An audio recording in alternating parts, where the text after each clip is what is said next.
My name is Dan Armitage, and I'm an outdoor writer. It's what I do for a living. I travel around the country and write articles about fishing for magazines you might read, like Outdoor Life and Field and Stream and In Fisherman.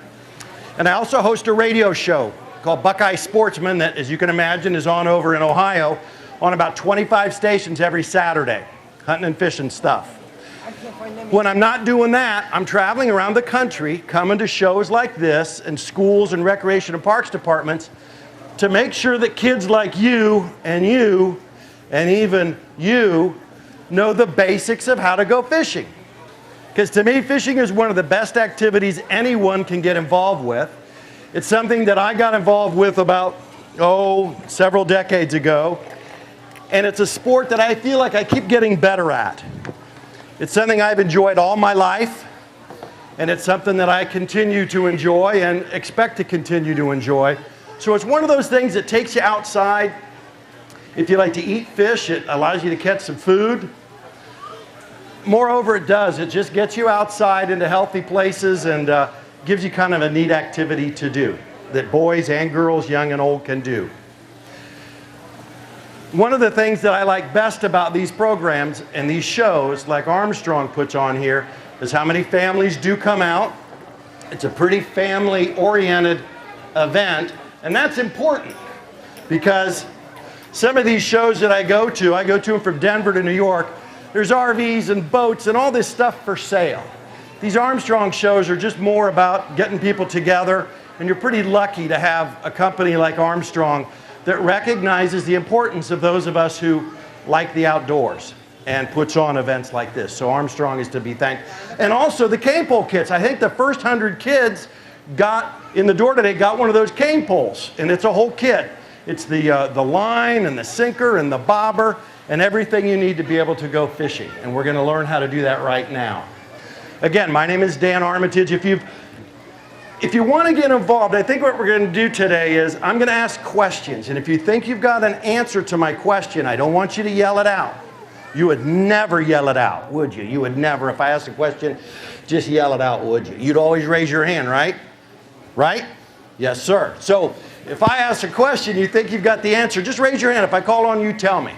And we're going to learn a little bit about fishing then. And then the guy that has this giant tank here, this bass expert dude, okay, he's given me permission to allow one of you kids up there with me at the end of today's show to put it all together, right? All right. So we're going to put it all together. One of you is going to get to go up there and go fishing with me. So if you've been fishing before, raise your hand. Wow, most of you. Okay, very good. What's something you need to go fishing? What's one thing you need to go fishing? Yes, ma'am. What's something you need? A fishing rod. A fishing rod. Give me 5. It's a great answer. A fishing rod. What else do you need to go fishing? A fishing rod. What's something else? Yes, sir. I knew you'd raise your hand. What else do you need? Fishing rod and bait. I saw you. You move your lips to say bait. Bait. What else? A hook. Fishing rod, bait, hook, yeah, to put it on. Yes, sir. Line. And you know, who just yelled something out? Did you yell that out? Because are you sure? All right. What's one other thing that's kind of important to have? What is it? What else? Who yelled that? Because you were right. Raise your hand, whoever just yelled that answer. Yes. What else is kind of important to have? A bobber. Give me 5. Right answer. And that is important. Really, it's just a hook, line, and bait. And that was showed to me once when I was sent on a story. I got sent on a story, I think it was Outdoor Life. It's been several years ago, to a place called Puerto Rico to fish and do a story on the fishing in Puerto Rico. When I found out my hotel had a little fishing pier behind it, was right on the water, I got excited and went in a day early so I could just fun fish for myself.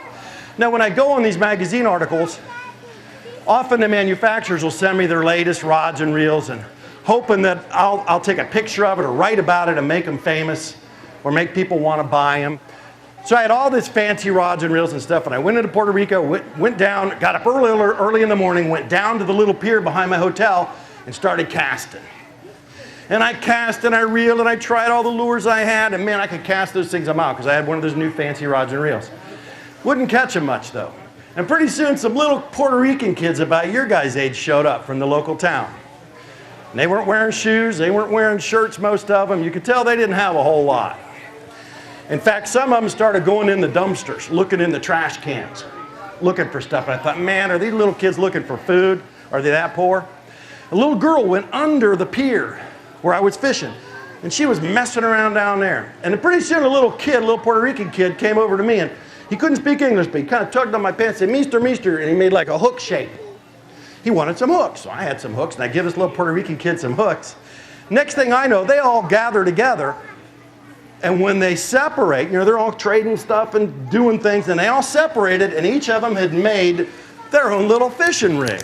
The kids going dumpster diving were looking for the water bottles the tourists had just left behind. The little girl's job was to go down to the piers and find old fishing line that had broken off or people had left. Some other little kids were turning over rocks and getting little shrimp and worms and stuff. And they put these little things together with their line, and each of them filled their little bottle with water, and they put their bait in it, and they'd shake it up to aerate it, and they started fishing next to me right on the pier. I couldn't understand a word they were saying. I don't think they could understand me, but we all just were fishing together. And they could cast these things a mile, okay, using their arms as their rod, okay, and these bottles as the reel. But what I noticed is they weren't really casting real far. These little Puerto Rican kids were being real patient. They were kind of waiting. And they'd wait for a little bit, and then they'd cast, and they'd wait a little bit more, and then they'd cast, and they made little short casts. They were always watching the water. And they just kind of hang out. Meanwhile, I'm just standing there casting, seeing how far I could cast. The little Puerto Rican kids are waiting, and then they look, and they make little short casts, and they started catching fish right where I was fishing, okay? They were catching grunts and snappers, and one little guy caught a little grouper. And I finally figured out what those little Puerto Rican kids were doing different than me. One, they were using live bait that they found right there, the stuff that the fish were used to eating anyway. And two, they were kind of figuring out where the fish were. They would wait and kind of see where they were. What's cool about the hog trough is you get to do that today without having to use scuba equipment or anything. Because we got this giant aquarium, you can look in here and see where fish want to hang out when there's nobody bothering them. You'll see places where there's a lot of fish, and you'll see places where there's not many fish. And that's the same way it is in the water out here when we go fishing. There's lots of places where there's no fish, and there's other places where there's a lot of fish. And those little Puerto Rican kids knew that. The other thing I knew that they were doing is they were all kind of casted at the same time. And I stood back and watched, and I realized about every few minutes a ferry boat would go by out on the main channel, and it'd make a wave come up. And that wave would wash against the pilings, and that's where the kids were dropping their baits, because they knew that those waves and that water action was washing the minnows away and knocking worms loose and putting bait out where the fish could go and get it. But it taught me a lesson. It taught me that it's not important to have the most expensive, latest, greatest fishing tackle. That's not what catches fish. What catches fish is just using basic equipment and kind of thinking about, well, what would the fish be eating around here? If you're walking to a pond and there's grasshoppers going up everywhere, you might think about, wow, some of those grasshoppers are going to end up in that pond. Maybe we should grab some of these grasshoppers and try them for bait. If you turn over a stone or a log next to the river where you're fishing and there's a bunch of little worms or grubs, grab a couple of those worms or grubs and try them for bait, okay? But don't worry about having the latest reel and rod and lures. Because for me, one of the best outfits that you can use is this. And it's a simple cane pole rig that, again, the first 100 or so of you in the building today got one of these. And it's made out of bamboo, okay? Bamboo is grass. It's the fastest growing plant in the world. Bamboo can grow 1 foot in one day. Everywhere I go across the country to do articles for the magazines that I write for, I find some kind of cane and some local people fishing with it. And they use it all over the world. It's lightweight, okay? Easy to carry, grows 3 times as long as this. And more important, it bends instead of breaking. When we hook a fish, when one of you goes up there with me here in just a minute, and we're lucky enough to hook one of these fish, that fish has got to pull. It's going to try to get away. It's going to pull against that bamboo. And that bamboo is going to pull back. And pretty soon that fish is going to get tired. And once the fish is tired, then it's time to bring it into the boat or up to the shore. So bamboo. If you've got the bamboo kits like this guy does, pay attention now. If you've got one of these, what you want to do, you got about 3 times more line than you need with these kits, okay? So break off about 10 feet of line, tie it to the tip, and once you tie it to the tip with your knot, you're going to have a little bit shorter line than the pole is long. That allows you to nest that hook in the hollow butt section, and I can say that word because we're talking about fishing, butt section, okay? And it kind of keeps the hook from being exposed and kind of puts off the inevitable hooking of the dog or the car upholstery or you, okay? And it makes it easier for them to kind of carry around. So cane poles, pretty good thing to fish with. When you cast a cane pole, you don't throw it like a baseball. You swing out whatever you're fishing with, drop it down in the water, hold on with both hands, keep that rod tip low, and watch where your line goes in the water. When you want to change baits or look at your bait, you point straight to the ceiling or straight to the sky, as you'll be pointing to outside, and everything will come right back to you. If you hook a fish with a cane pole, and it's a small fish like one of those little bluegills, you can lift it straight up too. If you're on shore and you hook a big fish, another way to do it is just back up, okay? Walk right up the bank. Careful not to sit in the tackle box or trip over the minnow bucket, and you can get that fish up. If you're on a boat like we're going to be up there and you hook one, I say, okay, you got to bring it in. You can kind of bring your pole in hand over hand like this until you or whoever you're fishing with can get the line, okay? So cane pole, pretty good thing to go fishing with. Pretty basic, no reels to break or to get tangled. It allows the child or the beginning fisherman of any age to have something simple to fish with. One of the things you guys said that we needed to go fishing, I've got one of the biggest ones going. Who knows what this is? What is this? Yes, sir. Bobber. Give me 5. A bobber. Who knows what the bobber does? What's this bobber do? Yes, sir. You. What's a bobber do? Bounces up and down. Exactly. It bounces up and down. When does a bobber bounce up and down? When would a bobber bounce up and down? When you get a fish. When you get a fish, exactly. See, you knew. When you get a fish, it bobs or bounces up and down when a fish is down below messing with your bait. Sometimes it'll go under the water. Sometimes it'll go sideways in the water. Crappies, for instance, and we got some big crappies. Crappies are famous for eating and biting up. That's why crappie anglers often use a pencil-shaped minnow, and there's some over there on that. There's some really neat minnows in this display over here, by the way, or bobbers. Pencil bobbers sit up like this, so when the crappie bites the bobber, there's no tension and it lays down. So when you're crappie fishing with a pencil bobber, it's up and down. When the crappie hits, it'll actually lie down and you know to set the hook, okay? Just a little trivia there. One other thing a bobber does, though. A bobber bobs up and down, like this young lady says when you get a bite. What else does a bobber do? Yes, ma'am. What else does it do?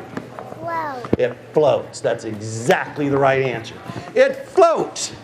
And that's important because most of the fish we fish for here in Pennsylvania, like this bass, use their eyes to find their food. If you didn't have a bobber, your bait would sink down and might get lost in the rocks or the moss or the mud or the plants on the bottom, and sight-feeding fish like bass and bluegills wouldn't be able to see it, okay? So that's important to use a bobber. Now, unless you're fishing for these, who knows what kind of fish this is? Yes, ma'am. Catfish. Give me 5. Why would they call this a catfish? Why do you think they call that a catfish? Whiskers. Whiskers. You have some whiskers. What do you use your whiskers for? Keeping you warm. Keeping you warm. And that's not a problem with fish, but it is for some of us, okay? For fish, what do you think these whiskers are for? What do you think these would do? Yes, sir. To feel stuff. Give me a virtual high five. Come on. 1, 2, 3, boom. To feel stuff, yes. They feel with them, but also they taste with them. They're like our tongue. They can actually taste, and they'll swim along the bottom of the water, and they'll drag these whiskers along, and it's actually like they're licking the bottom, okay? And they're finding their food, the dead worms, dead fish, crawdads, fish poop, stuff that catfish like to eat. That's how they find their food. So you don't need a bobber. In fact, you want your bait on the bottom, and you got to leave it there for a while, sometimes an hour or more, so that catfish can smell it and find it in the current and finally swim over and get it. In fact, one of the world's largest blue cats was caught recently using soap. How many of you sat in the bathtub so long with a bar of soap and it started to melt, right? You kind of melt and leave this kind of milky, yeah, a lot of us have done that. Well, catfish anglers that use trot lines. Trot lines is a line you put across a stream or out in a lake that has several hooks on it, and you leave it there all night usually. Well, these guys use soap, and an old guy told me a secret about using soap for catfish. He says you cut it up into cubes and put it on your hooks. And I said, tell me about that. And he said, well, he says his favorite soap for catfish is called Cashmere Bouquet. And he said one of his reasons for using it is it's free at any hotel. Like when those carts in the hotel in the hallway that have all the soap on them and extra towels for everybody, they just kind of leave there in case you need stuff. There's usually a stack of Cashmere Bouquet, those little pieces of soap. He says you grab a few of those and go home and turn your oven up. I only do this with an adult. Kids, you don't do this. Do this as an adult. Turn on your oven about 350 and put a few of those Cashmere Bouquet soap bars on a cookie sheet in your kitchen. Now, guys, make sure that whoever the boss is of the kitchen isn't around, because you cook them until the house kind of gets stinky, like burning Cashmere Bouquet. Anyway, you take those out while they're still warm, they're soft, and you cut them into cubes and then put them on a hook on your hooks, and then when they cool, you've got a little soap thing on a hook, and those are your baits for catfishing. Save them, cast those out. You got to leave them out for a couple hours. This isn't just for like an evening trip. And the soap melts, and the fish smell it, and they swim upstream and eat it, okay? So lots of different things you can use for fishing for catfish. But most of the time, we're using our bobber so the fish can see the bait. And when you look up here, you'll see there's places where there's a lot of fish and not many fish, and there's a reason for that. What do you kids do when the sun is too bright? When the sun is bright over your head, what do? Go to find shade. Very good. What else can you do? What else can you do? Yeah. Do what? Put your hand over like this, shade your eyes. What else? Wear sunglasses or wear a billed cap, right? One of the problems is, that you'll notice is, that catfish can't wear sunglasses, or fish can't wear sunglasses because they don't have ears. You need ears to hold on your sunglasses. So that's not an option for these guys, all right? Also, fish can't wear hats, okay? Their heads aren't shaped right. Fish goes down, the bill doesn't help them, it just kind of floats off. So that's not going to work either. What's more, the other thing that we can do is squint or shut our eyes, right? Fish don't have eyelids, so they can't shut their eyes. So when the sun gets too bright for the fish have to go find shade. That's why you'll see so many of these fish in the darker parts of the tank. They're looking for shade for their eyes. So, when you go fishing next time with the adult who brought you here today, and you've got a chance to drop your bobber on a shady side of a stump, or a rock, or the sunny side, which side do you want to drop that bait on first? What's your best chance of success? Yes. Shady side, give me 5, all right? Just another tip there. All right, we've talked about bobbers. Let's talk a little bit about hooks. Would this be a good hook for sunfish and bluegills and crappies and stuff here in Pennsylvania? A couple of you are kind of shaking your heads no. Who's saying no? Why would this not be a good hook for bluegills and sunfish? Too large. Too large, give me 5. Good answer. This is actually the world's largest reel fishing hook. This is the largest made. It's a shark hook. We know it's a shark hook because it's got a chain on it. I used to live in a place called Key West, Florida, where I worked on a charter boat for a while. A lot of my friends were crab and lobster fishermen, and they would spend the off season going around using hooks just like this. In fact, they got this in Key West, hooking it with chickens and other things, big pieces of meat, and they would catch sharks with them and cut them up and use them for crab bait. But sharks don't chew, okay? Sharks just swallow, so they swallow the bait, which means the hook is way down in their gullet, and if you got a regular fishing line up where their teeth are, boom, they bite right through it. But if you got chain up there, they can't bite through this, you can catch that shark. This is actually the world's biggest fishing hook. This isn't real. True Turn made this for me a few years ago when they saw me doing these shows. They say, we want you to be able to hold up the world's biggest fishing hook. To remind the kids and other beginners that you can use a hook that's too small or too big, but you can't really use a hook too small. One of these fish that we catch up here, we might be using a size 12 or 10 hook. If your bobber's going down and everything else is going right and you're lifting up and you're just not catching fish, it's probably because your hook is too big. Try going a little bit smaller, okay? So remember hook size. Those of you who have been fishing before, raise your hand. What did you use for bait last time? You remember what you put on your hook? Worms. Worms are one of the most popular baits. They're one of the best baits out there that you can use for a variety of fish that we catch here. Your worm probably looked like that. Go ahead and pass that around if you would, please. And here we go, dude. Here we go. Go ahead, pass that around. Here you go, bub. Pass that around. There you go. Make sure that, there you go. It's kind of wiggly, I know. Pass that down there if you would. Oop, I got more. Hold on, I got more. So those are live night crawlers. Pass around, make sure that everybody gets to feel them, okay? Because it's actually pretty cool to have. There you go, there's one for you. There's some more. And there you go. Oh, those are fake. I would never throw a real worm into the ceiling fan. Now, worms make really good baits because a lot of fish eat them and find them and love them. But they're really good as bait if they look realistic. And it's important that when you use your worms, that they look real to the fish.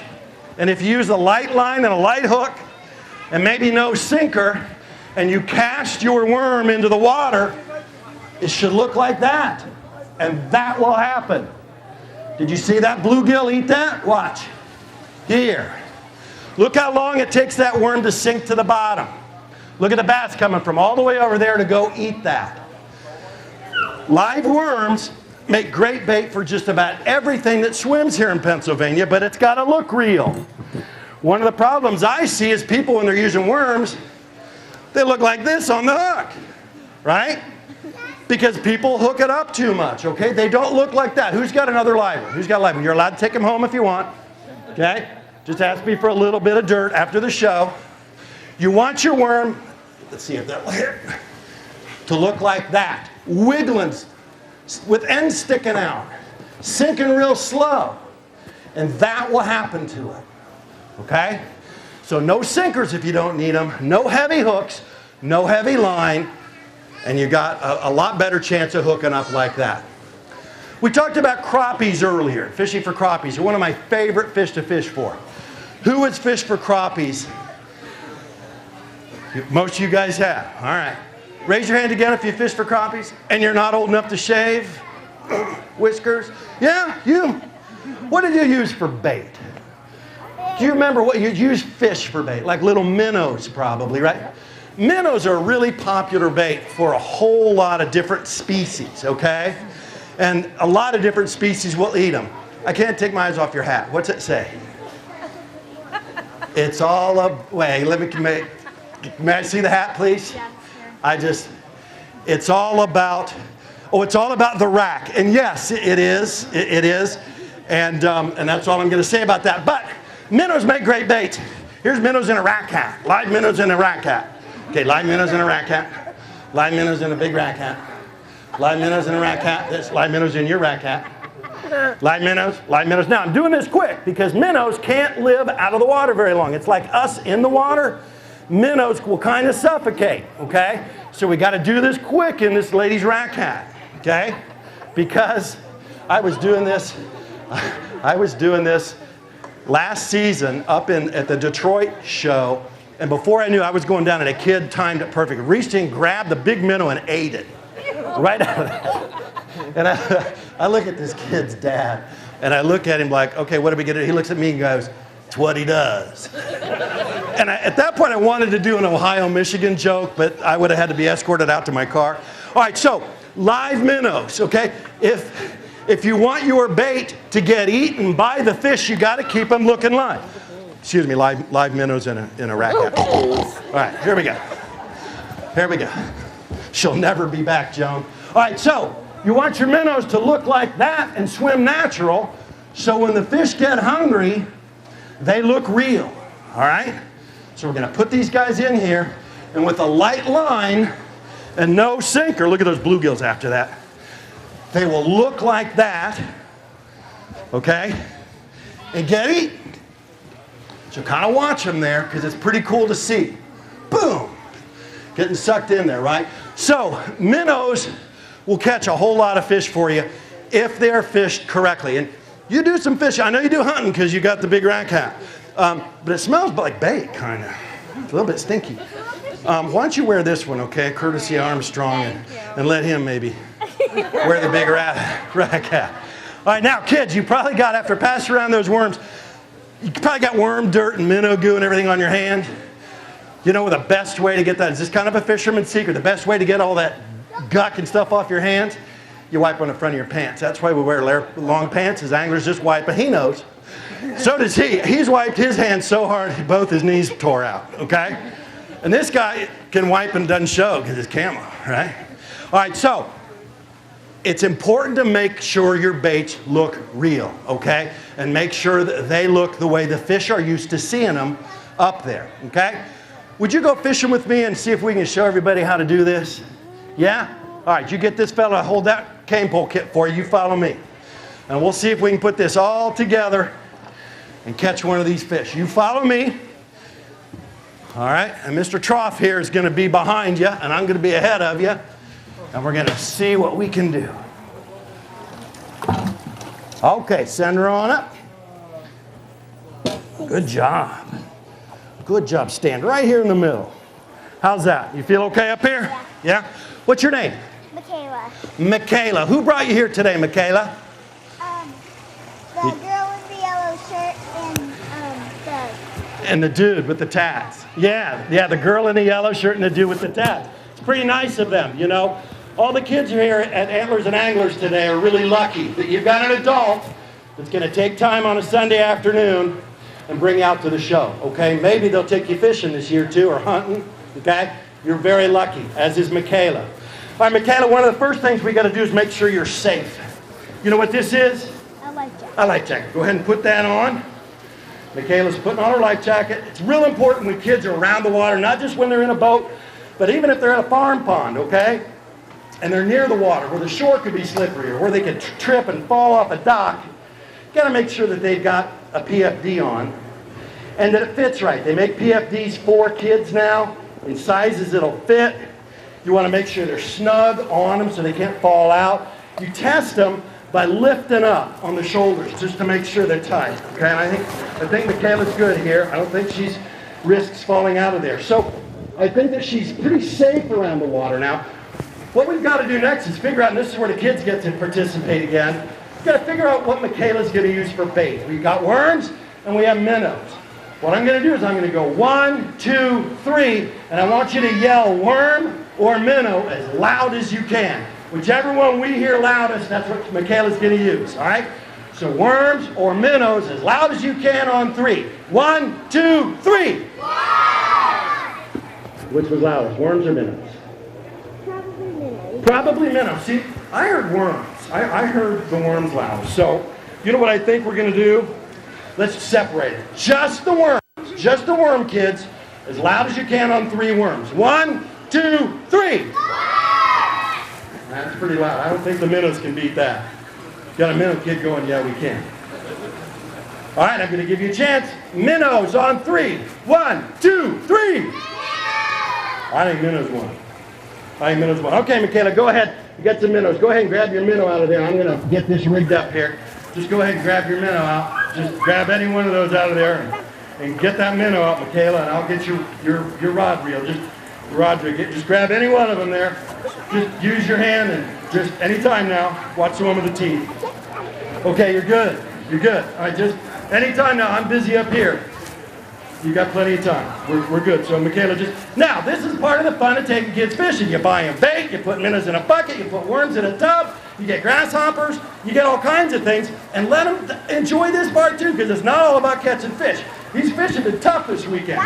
Got one. Very good, Michaela. That's a great job. That's dead. No, it's not really. That's all right.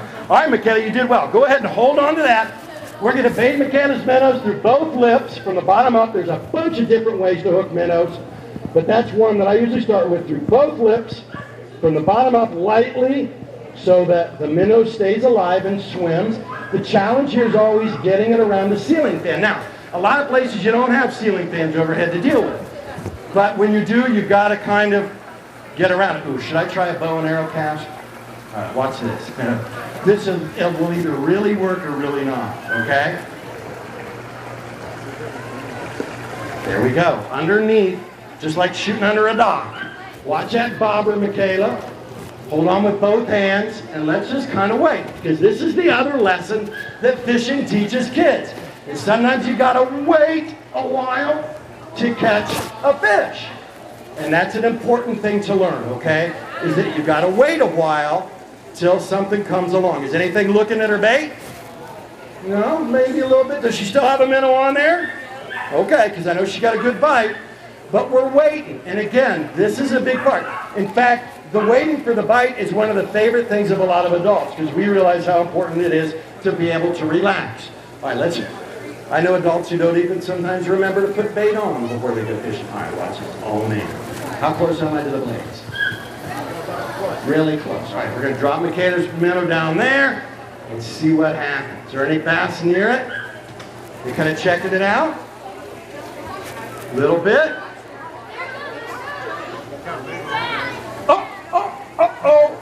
Okay, looks like we hooked something. Michaela, take it, man. It's your pull.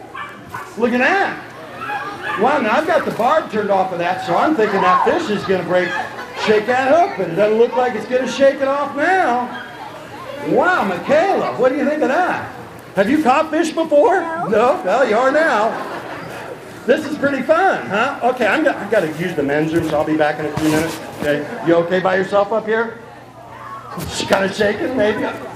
You're doing well. I'll stay here with you, all right? Because you're fighting this fish really, really well. That's probably the biggest fish that's been hooked all weekend, okay? Michaela's got it on right now.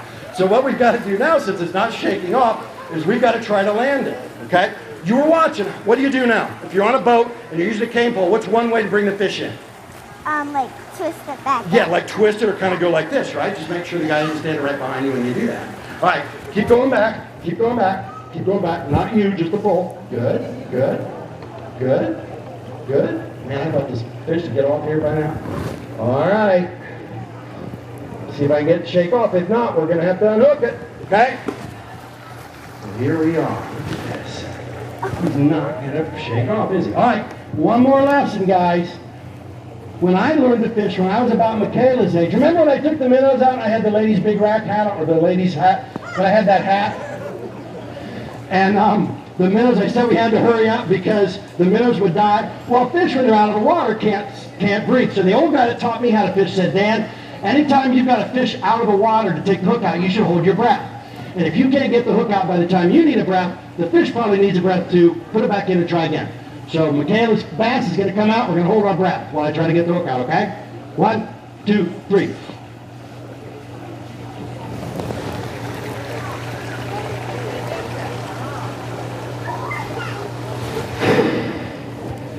Got it. All right. 1, 2, 3. There's your fish, girl. What do you think of that, man? Pretty cool. Is that the biggest fish you ever caught? Is it the only fish you've ever caught? Yes. Do you want to touch it? You want to touch it more than that? Yeah, pretty cool, huh? Now, you want to release it so somebody else can catch it? Put it back in and let it swim around, you think? That would be a good idea. All right, you want to do it? Sure. All right. Walk up here, girl. Hold up both your hands. Underneath. Okay. That's your fish. You're gonna. Okay. You can do it with your tongue in or your tongue out. It really doesn't matter with catch and release. All right. You ready to throw that in? 1, 2, 3, go. Very good. Very good. Now, how do we learn how do we clean our hands when we're fishing? Yeah, wipe them on our pants. That's right. All right. Kids, turn to the adult who brought you to Antlers and Anglers today and say, take me fishing, because now you know how. Thank you for coming to our show. Lots of great stuff to see. More seminars coming up. Thank you for bringing the kids.